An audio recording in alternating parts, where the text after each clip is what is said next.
Well, hello out there, YouTube land, and welcome back to MRC. I'm really excited to jump into this with you today. Started a little different. There's already an image up here on the screen of a young man there playing hide and go seek with us, and it's very difficult to find him, isn't it? Well, we'll talk about that here in a minute, but I wanted to kind of get rolling today with something pretty important.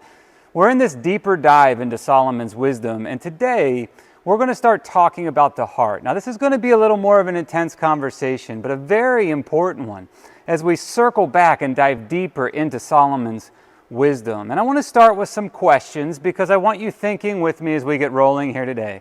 And I want to ask you something that you may have never thought of before, and it's this. Have you ever stopped, slowed down, and wondered or thought about how you're known by other people? Like how you're seen or felt by the people around you. It's an important concept to think about, but I'm not sure too many of us really take the time to think that all through. Now, here's what's interesting.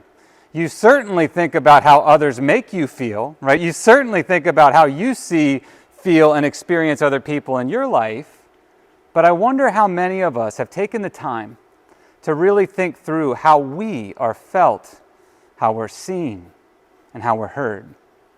Do you know how you're known by the people around you? There's one thing that we know for sure. The more we read our Bibles and study God's Word, the clearer one thing becomes. Everything about our spirituality or our faith is shown in how we're living our lives. It's not just something that stays in our minds, but it is seen and felt in our lives, in our interactions with other people, and it just comes out in how we live. As much as we humans may try to hide who we really are, there's one thing we need to understand, that our hearts come out.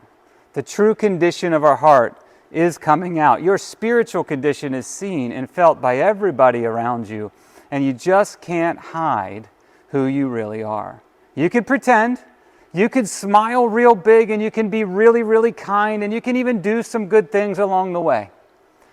But who you really are, the true you, is coming out. How you respond to God, how you respond to life, how you respond to people, it's seen, it's felt, and it's heard. You could try your best, but you just can't hide who you really are. It's a lot like playing hide and go seek with toddlers. Have you ever done that? My wife babysits, and I find myself in the situation where they'll want to hide from me, and they laugh really loud. They're supposed to be quiet, but they're laughing really loud. Their legs are hanging out from under the table. If you look at this picture, he really thinks he's hiding well, but it's very similar with our spiritual condition. We can think we're doing a great job of hiding it, but the true self is felt, it's seen, and it's heard in every way. This is our spiritual condition coming out. And what's interesting is that as Christians, we know that our faith is literally all about engaging God and living differently. We could call this transformation or life change, and that's something that we celebrate and want to tell everybody about. We will confidently let people know that our faith is all about asking Jesus into our lives and allowing Him to change our lives from the inside out. Yet so many Christians who talk about life change, who bring up the concepts of transformation and will celebrate it, really have never humbled themselves and allowed God to lead their lives all the way to transforming their lives into a new person. They haven't allowed God to rid them of their old lives, their old hearts, their old selves, their old desires, and they continue to live life the way they've always lived it. Their form of Christianity just doesn't lead to action or change in their lives. Now, they love God and they want to go to heaven, but there's no life change. There's no new heart. There's no transformation of the heart, even as they would point to it for other people. They've changed some behaviors. They might have cleaned up their language a bit. They may even attend church, somewhat regularly on a Sunday morning. They'll try to be good people. But life change? True transformation, a new godly heart replacing that old heart of stone, it's just not there. They talk about it. They tell other people about this amazing life Jesus came to provide, but they're not experiencing it. And now what's interesting is while they aren't experiencing all that they could in their spiritual lives, they still try to show and tell people they are a good Christian. And they do their best to live these good Christian lives, and it can look okay. And it can impress people that aren't really paying attention. But in the end, who we truly are always comes out. And often it leads to many people being hurt and pushed further away from God by people who should be showing godly love to those people that are actually being hurt and rejected by their lack of life change personally. So today we're going to take this deeper dive into what it truly looks like to be a Christian.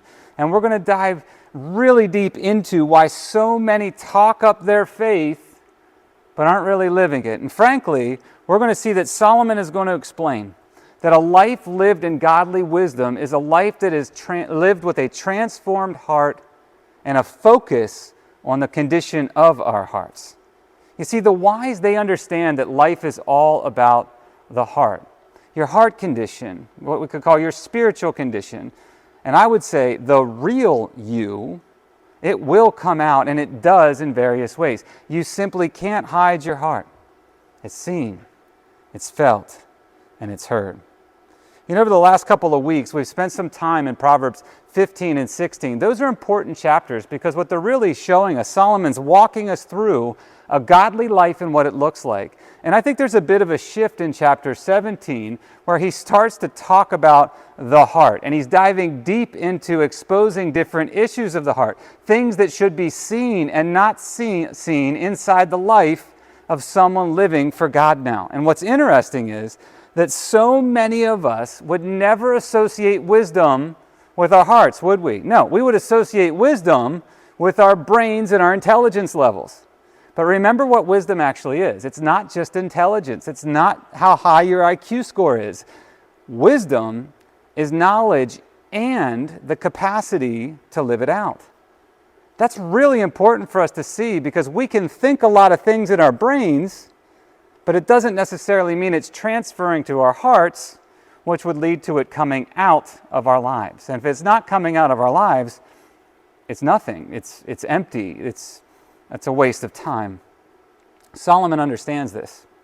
And he often talks about the importance of the heart. He literally tells us the most important thing we can do is guard our hearts because it is the wellspring of life. Proverbs 4:23, he says, above all else, guard your heart, for it is the wellspring of life. Well, what does that mean? Well, if we go to the NLT version, I think it helps us a lot and kind of see what this really looks like. Same verse, NLT version, Solomon says, guard your heart above all else, for it determines the course of your life. See, Solomon's letting us see something here. It's the heart that's the driver. It's the engine of our lives. It's the thing that is determining the way we live our lives. You could say that your heart is who you really are. So the most important thing that we can do is care for it, guard it, protect it, fill it with things that would help us be the best version of ourselves possible because our heart is such a big deal. We need to make sure that our heart is full of godly wisdom and health because it's the heart that's leading us through life. It's your heart that is seen, heard, and felt by everybody around you. It's your heart that takes knowledge and makes it wisdom. It's your heart that's the biggest deal of your life. You can pretend, and you might be doing some good things from time to time. You can act like you're something you're not, but your heart condition will always expose you for who you actually are. And Scripture is going to show us time and time again that the heart condition is truly determining how we live our lives, what we value, what we prioritize, how we relate to people, the words that we say. Every aspect of our lives, our choices, and how we are living is seen, felt, and heard. It is our hearts coming out in every way. Your heart condition is who you really are, and you just can't hide it. Just like a toddler trying to hide from you in a game, an adult in a game of hide and go seek. No matter how hard you try, the real you is seen, it is felt, and it is heard. Life, people, this world will just squeeze the real you out. It will just expose you in every way. The real you is revealed. Now, here's what's interesting about that. If you are a Christian and you're living with God in your heart and you are allowing Jesus to just transform your life from the inside out, that's actually good news, right? You would want your heart to be seen if you're living the transformed life that Scripture talks about. And as Christians, we know that Scripture talks about it, right? Great example is God speaking through the prophet Ezekiel here. What's he say? Ezekiel 11, 19, and 20. I'll give you a new heart. I'll put a new spirit in you. I'll cut your stone heart and replace it. I'll cut out your stone heart and replace it with a red-blooded, firm-muscled heart. Then, and I added verse 20 on purpose, then you'll obey my statutes and be careful to obey my commands. You'll be my people, and I'll be your God. God wants to give us this new heart, put a new spirit in us. He wants to rid us of this heart of stone. And I wanted to put that next verse in there very intentionally because it's similar to what Solomon's saying. It's the heart that determines the way we live our lives. It's our hearts that lead to action. When the heart is changed, we will live differently. When we have a new heart, in verse 20 it says, then we will obey and live out God's commands. The heart is everything. It's the driver of our lives. It reveals who we really are and who we are not. And we need to see this. We are showing it to people. Our hearts are seen, they're heard, and they're felt. Your heart, which I hope you know and you're hearing me, is the real you and who you really are, is extremely important to God. It's what He cares about most. But if you've spent any length of time around MRC or in your scriptures, you know that, right? Like, we talk about this. We understand that. I mean, we know how much the heart matters to God. One of the clearest examples of this is God speaking to the prophet Samuel. He goes to Jesse's house. He's looking for the next king of Israel. And he's going to all the big, strong, tall, impressive-looking men there to be the next king of Israel. Sure, it's one of them. And God explains that that's not what impresses him, but the heart does. 1 Samuel 16:7, but the Lord said to Samuel, don't judge by his appearance or height, for I have rejected him. The Lord doesn't see things the way you see them. People judge by the outward appearance, but the Lord looks at the heart. So before we move on and jump into this deeper dive into Proverbs 17, I keep saying something that I want you really tracking with today. I don't want you to just hear it and move on. I really want you able to personalize this today. Do you understand the importance of the condition of your heart? Do you understand that your heart condition is literally the driver of your life? Do you understand that you cannot hide the condition of your heart from other people? It is seen, it is heard, and it is most definitely felt by all those people who spend time with you. Have you ever stopped and thought about how you are known to the people around you? Have you ever stopped and thought about how you make other people feel? Have you ever stopped and thought about whether you are bringing energy to people or taking energy and life from them? This is such a big deal. Your heart is who you really are. It is the driver of all that you do. It's the real you and the thing that Solomon says we must take care of above all else. It's the very thing that if you truly are living a godly life has been completely transformed and everybody around you knows it, feels it, and sees it. Everything comes down to your heart, and you need to understand that no matter how hard you try to hide it, it is seen, it is heard, and it is felt.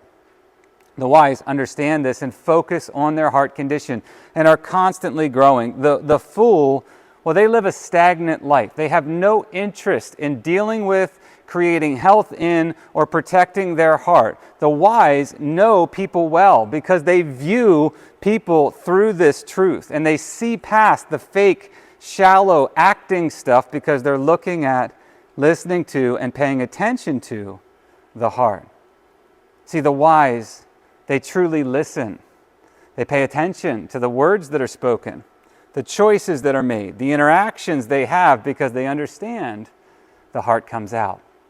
Solomon understood this, and it allowed him to lead at a level of wisdom that impressed everybody around him. And what's interesting is that godly wisdom allowed him to grasp a very critical truth. It helped him read people extremely well and to lead people extremely well. He understood, and we got to see this, that we need to focus on and listen to the heart. There's actually a great example of this in early on in his leadership, of him exposing two ladies' heart in a very difficult situation. So shortly after Solomon has asked for and has been granted wisdom by God to lead his people well, he runs into a test, like a very challenging situation where two women show up in a big-time confrontation with each other, and they need a solution from him. They're both claiming the same baby as their own. Now, back in those days, there's no DNA testing in this time. There's no cotton swab. Go figure it out through a DNA test. This is a test of Solomon's wisdom early on in his leadership, and I want you to see the solution that he comes to and how impressive it is to everyone and how he gets there. So we're going to read it. It's actually pretty intense, kind of a tough story, but we'll talk about it here in a second. Let's read through it here. It's 1 Kings 3, verses 17 to 28. "Please, my lord," one of them began, "this woman and I live in the same house. I gave birth to a baby while she was with me in the house. 3 days later, this woman also had a baby. We were alone. There were only two of us in the house, but her baby died during the night when she rolled over on it. Then she got up in the night and took my son from beside me while I was sleeping. She laid her dead child in my arms and took mine to sleep with her. And in the morning, when I tried to nurse my son, he was dead. But when I looked more closely in the morning light, I saw that it wasn't my son at all. Then the other woman interrupted, 'It certainly was your son, and the living child is mine.' 'No,' the first woman said, 'the living child is mine, and the dead one is yours.' And so they argued back and forth before the king. Then the king said, 'Let's get the facts straight. Both of you claim the living child is yours, and each says that the dead one belongs to the other. All right, bring me a sword.' So a sword was brought to the king. Then he said, 'Cut the living child in two.'" I know, we'll talk about it in a minute. "Cut the living child in two, and give half to one woman and half to the other." Then the woman who was the real mother of the living child and who loved him very much cried out, "Oh, my lord, give her the child. Please do not kill him." But the other woman said, "All right, he'll be neither yours nor mine. Divide him between us." Then the king said, "Do not kill the child, but give him to the woman who wants him to live, for she is his mother." When all Israel heard the king's decision, the people were in awe of the king, for they saw the wisdom God had given him for rendering justice. Okay, let's talk about it. So again, pretty intense, kind of a rough situation. We don't want to settle arguments by cutting babies in half. That's bad, but we need to see this. And frankly, while it sounds like a rough way to settle it, I want you to see what Solomon was doing. Solomon knows that no matter how hard these women try, no matter how much they both posture, pretend, and act, their hearts will be exposed and revealed, especially as he puts pressure on the situation. And I want you to think about what he did. He exposed their hearts. He put their hearts on display, and the answer was pretty clear on who actually loved that baby. Solomon understands the importance of the heart and the true heart condition of your heart. Regardless of how hard you try to fake it, the heart comes out. No matter how good you are at hiding it, no matter how good you are at hiding it, it may be, or you think you're doing, your heart condition is seen, it is heard, and it is felt by those around you. This is why the wisest person who ever lived, not named Jesus, talks so much about the importance of your heart, the condition of your heart, and how big your health in that area truly is. See, the wise understand it's the source of life, the driver of their lives, and it's coming out and felt by everybody around us. So that leads us into Proverbs 17. And I told you earlier, Proverbs 15 and 16, all about living a godly life. And we spent a couple weeks there between Ken and I. Today we dive into chapter 17, and I think it's very clear that Solomon is showing us the heart. He's showing us things that should be seen in our hearts, things that should not be seen in our hearts, and things that he's trying to show us that allow us to see that our hearts are seen, felt, and heard in our lives. This is a big deal, and I want you to see that the heart condition matters most. It's the truest version of ourselves, and no matter how good we think we are at hiding it, smiling and looking good, the heart is seen, it's felt, and it's heard. So I was really tempted to walk through this entire chapter. Not going to do that to you. We're going to walk through the scriptures that I think really stood out to me the most, and we're going to start with Proverbs 17:3. I think this one really stands out here. Solomon says, "Fire tests the purity of silver and gold, but the Lord tests the heart." I love this, and I think there's two things to really see here. First, the word purity is a big deal, and it's something we should be talking about. We are to have a pure heart, right? Many people read this particular scripture and focus on purity. I think there's two things to look at here that are very deep and important. But if we are walking through life surrendered to God with that humility that's allowing Him to lead our lives, we're spending time with God, His desires for our lives should be becoming more and more of our desires for our lives. And we should have a passion growing inside us to pursue a holy life and avoid sin. You won't get it right all the time, and I want you to see that. But that's the marker, right? Like we're moving towards this holy life, towards purity. And there's moments where we will struggle, we'll still sin. And I want you to see that in those moments when you have this purity of heart, where you still mess up, you'll be heartbroken over your sin. You'll want to repent. You'll want to forgive.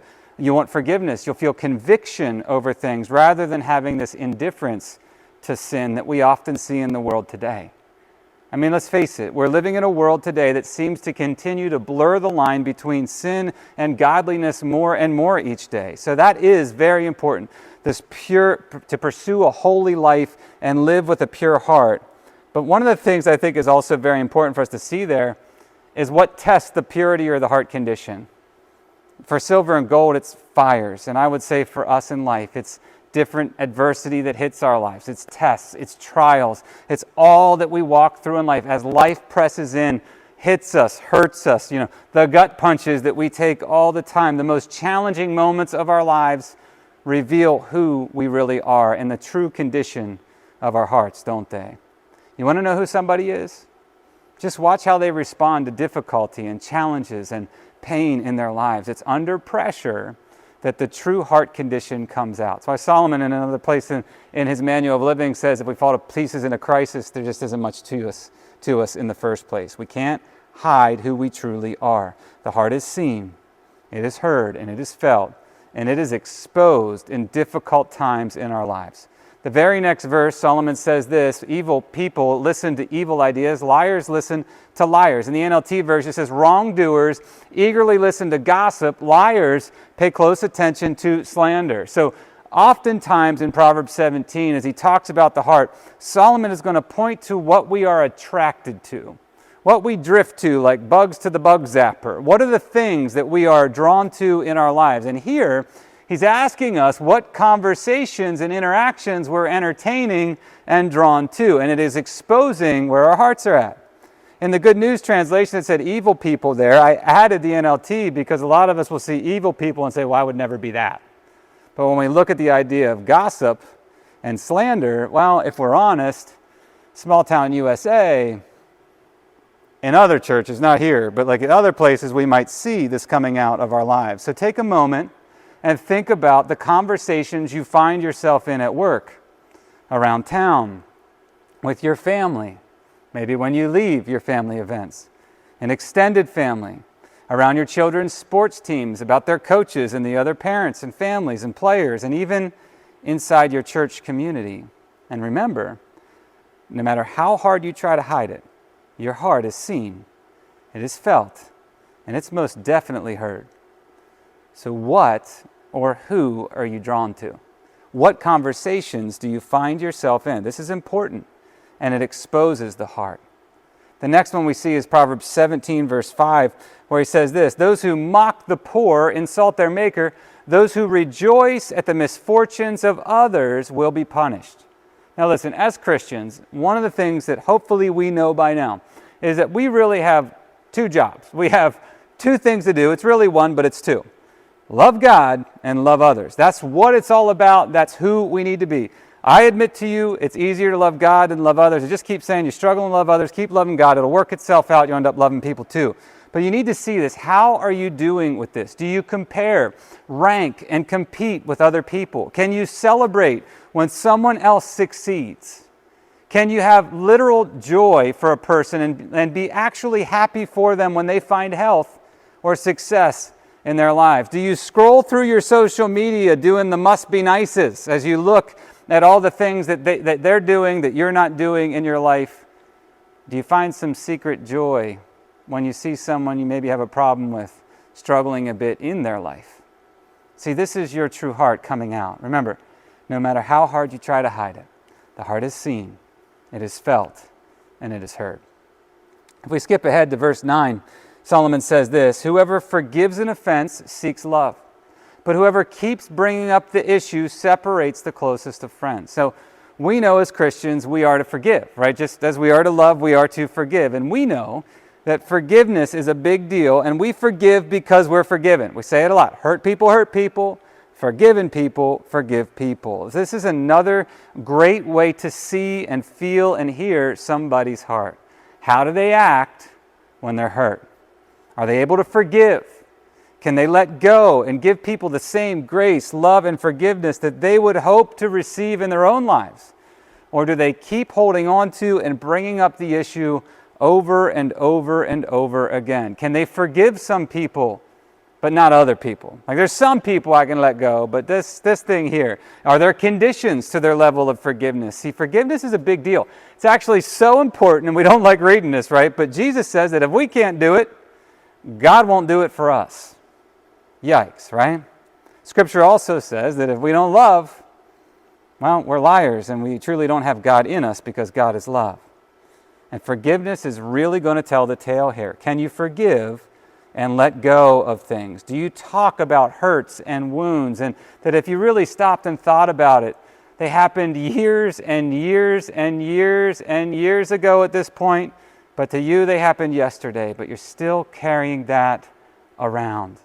A refusal to forgive is a major sign of the condition of your heart. You can try to hide it, but the heart always comes out. It is seen, it is felt, and it is heard. If we go to verse 11, Solomon says this, "Criminals looking for nothing but trouble won't have long to wait. They'll meet it coming and going." I love this, and I see this often in life. You find what you're looking for in so many situations. So once again, Solomon's hitting this idea.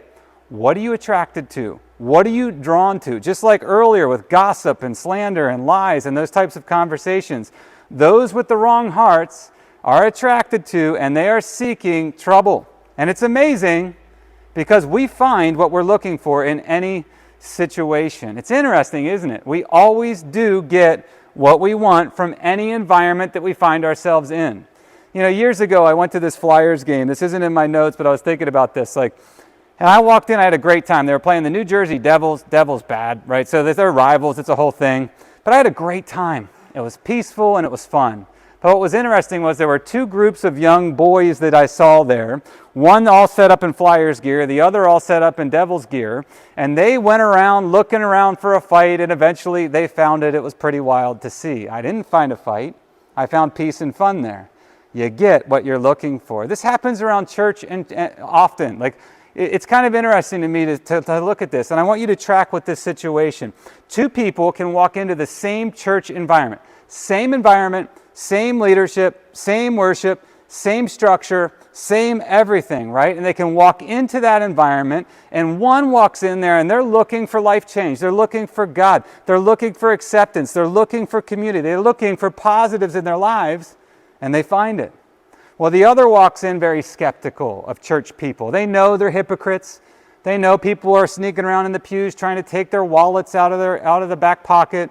They have negative thoughts about the church and church people, and they feel rejection coming before they even walk through the door. And what's interesting is they find it. And they leave as rejected as the other person stays feeling accepted in the exact same environment. Why?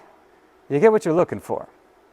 You look for trouble, you're going to find it. You look for the right things, you're going to find them. It reveals your heart condition. You can't hide your heart. It is seen, it is felt, and it is heard. And the next verse I wanted to show you was verse 14, where we see this. The start of an argument is like the first break in a dam. Stop it before it goes any further. Okay. Nothing reveals our hearts more than how we relate to people. This reveals our spiritual condition, and it shows our true heart condition. Life with people is very challenging. I will never tell you different, right? It is not always clean. It's messy. It's why Solomon says as iron sharpens iron. So one person grates against the other and helps sharpen them up. It's tough. It's messy. It's life with people, but it reveals who we really are. And while it's messy, it helps us grow in so many ways. So what are your interactions like with people? Do you find yourself squabbling in a lot of drama, a lot of arguments with other people? Do you find yourself in peaceful conversations with people? See, remember, your heart can't be hidden, and how you relate to people and what those relationships look like says a lot about what's going on inside you. No matter how hard you try to hide it, your heart is seen, it is felt, and it's heard. And what's interesting is Solomon comes back to relationships more than once in this chapter. In verse 17, he says this, "Friends love through all kinds of weather, and families stick together in all kinds of trouble." It's a phenomenal verse for family, for loved ones, for our spiritual family as we walk through so many challenges here in this world. But the heart comes out in difficulty, and it comes out in relationships. You can't hide it. And I think the most challenging moments of relationships are found with the people we care about most, aren't they? You know, you may be walking through some really heartbreaking realities with loved ones right now, with your family. You may have a child or children who are making choices and decisions that hurt you, that scare you, that drain you in many ways, that have you questioning how you did as a parent. Maybe you have a situation with a spouse or someone just very close to you. Maybe inside your spiritual family, the church, there's just some challenging things happening there. But your heart is so important in these moments. Do you stick it out? Can you stick it out? Can you love those people you care about most right where they are, even when it's tough? Even if they're not where you'd like them to be?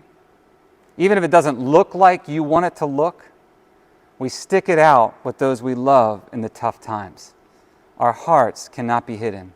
They are seen, they are felt, and they are heard. In verse 19, we get back into sin, and we see some things here. We're going to start talking about our mouths and how we talk. And here we go, Proverbs 17, verses 19 and 20. To like sin is to like making trouble. If you brag all the time, you're asking for trouble. Anyone who thinks and speaks evil can expect to find nothing good, only disaster. Okay, we're back to what we're attracted to, not being able to hide our heart, and what we're drifting to, attracted to, and how we act, really exposing our hearts. And we are going to find what we're looking for, right? And then he brings up how we speak. The prideful boast and build themselves up. That's a dangerous game. I mean, Jesus told us at one point, if you puff yourself up, you'll get the wind knocked out of you, right? This is an important thing for us to see, and it takes us right back to the words that come out of our mouths. And the idea that negative words, prideful words, they just lead to nothing good, just disaster. See, if you want to know who someone is, how they really feel, who they are, just listen to them. They'll tell you. I'm going to warn you, when you start listening to people and paying attention, it can be heartbreaking to hear what they're actually saying. I know for me it is at times, around the church and around people I care about, to truly listen to the words someone says while understanding this one very important truth from Jesus. In Matthew 12:34, for out of the overflow of the heart, the mouth speaks. You can try to hide your heart, but it is felt and it's seen, and it is most definitely being heard by everybody around you. What you are saying is showing the real you, for out of the overflow of the heart, the mouth speaks. It's amazing how often Solomon brings up the importance of our words, the impact, the ramifications of our words. He will end this chapter by jumping into another thing about our words and the amount of them that we use. What's he say? 27 and 28. A truly wise person uses few words. A person with understanding is even tempered. Even fools are thought wise when they keep silent. With their mouths shut, they seem intelligent. Do you want to know the truth about someone? Just listen. Pay attention. They will tell you. It will come out in their jokes. Ha ha ha, oh, just kidding. It'll come out in how they interact with you.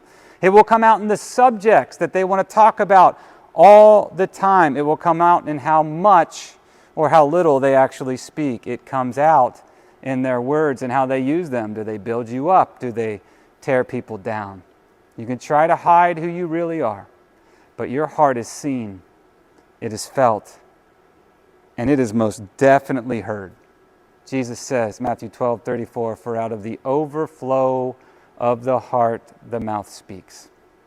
Have you ever thought about this last one? This is the last one, I promise, but this one matters so much to me. Have you ever thought about how you make people feel? Do you bring them life? Do you bring them energy? Or do you take from others? In verse 22, Solomon says this, "A cheerful heart is good medicine, but a broken spirit saps a person's strength." This is important here. Are you an energy taker or are you an energy giver? So your heart is felt by those around you. And I want you to see that those who give energy to others and bring life to people, they actually have life and energy in their heart to give.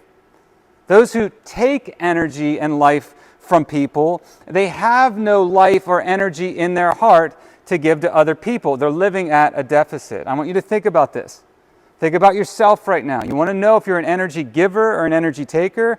What choices are you making in your daily life to spend time with the Lord, to invest into Him, to put health, life, truth, energy, goodness, and love inside your heart to the point where it overflows out of you and you can't help but share that with other people? See, those who take energy do nothing to build into their own heart condition. So they sap the strength of those around them. And the shame of it is, they don't even realize they do it. And here's why. While they pull all that strength away, they sit down with someone they see who has some energy and life to give. They take it from them and then they walk away feeling what? Energized. They feel great. They had an opportunity to just take from someone while that person that they actually probably care about and look up to walks away exhausted, beat down, and wondering why they just spent that time with that person. See, this is something that's very important to see. Do you bring life or do you take it away? Which one are you? You need to see this. The importance of this is that a disciple of Christ is walking with God and has filled their hearts with love and life to overflowing, so they have plenty to give. A follower of Christ is not a taker of energy or strength. They are a bringer of life, energy, and strength to those around them. Remember, there's no such thing as non-practicing Christianity. There's just not. You either are or you're not. You can smile a lot. You can be really kind. You can really, really, really want people to like you. You can do some nice things. You can do some good stuff. But you can't hide who you really are. The real you is seen. It is heard. And it is most definitely felt by those around you. You just can't hide the real you. I'm going to be really honest with you. There's probably nothing more heartbreaking or challenging in spiritual leadership than leading this way. I can't imagine what it was like to be Solomon or Jesus and just so clearly seeing the conditions of people's hearts around them. It had to be so tough to see at times. And it is difficult when you're called to lead and help people focus on the heart and you're focusing on the hearts of those around them. Because here's the deal. I mean, in the end, you can't change their hearts for them. That's God's job. You can't make choices for people to engage God in a real way. That's the individual person's job.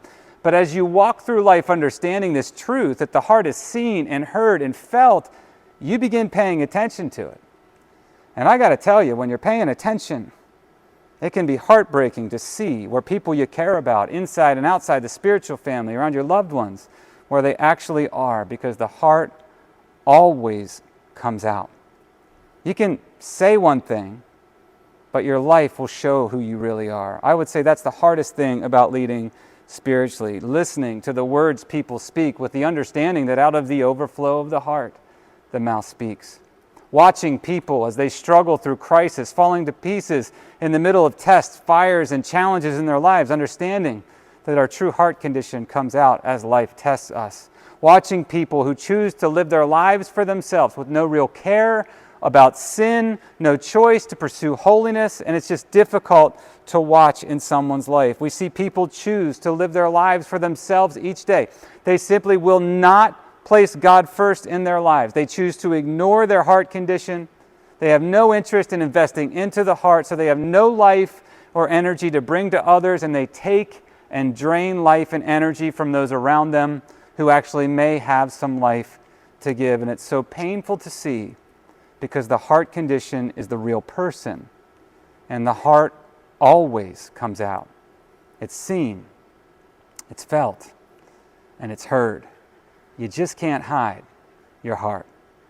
So I just have one question for you as we close here today. And I know it's an intense, pretty challenging talk today, but I want you to think about this. If your heart is seen, felt, and heard, if you can't hide your heart and it's the real you, I want you to personalize one very specific question today. How are you, or how do you want to be seen, felt, and heard? Maybe a better way, a cleaner way to ask it is, how do you want to be known? Listen, we love you so much.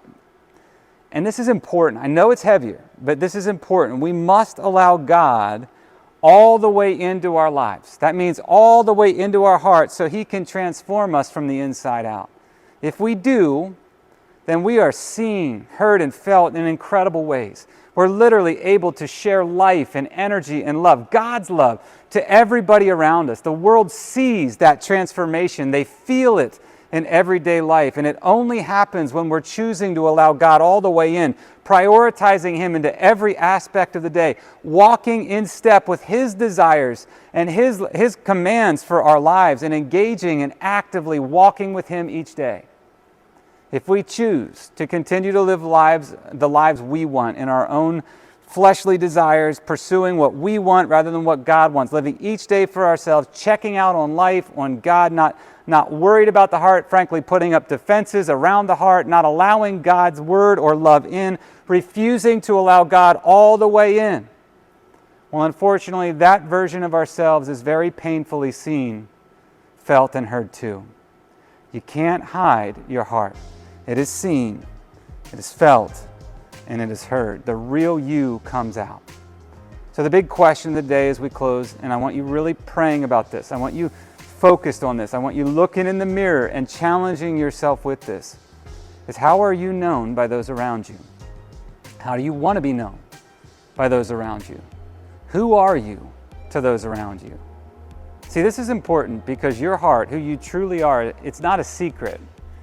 Just like the toddlers playing hide and go seek, you can think you're hiding really well, but you are known, you're felt, and you're seen. You have a choice in all this. You can allow God all the way in and experience that transformed heart, or not. But either way, the real you comes out. So think this through this week. If the real you is seen, felt, and heard, no matter how hard you try to hide it, how is it that you want to be known? And how do you think people are experiencing you today? The heart matters most. We'll see you again next week.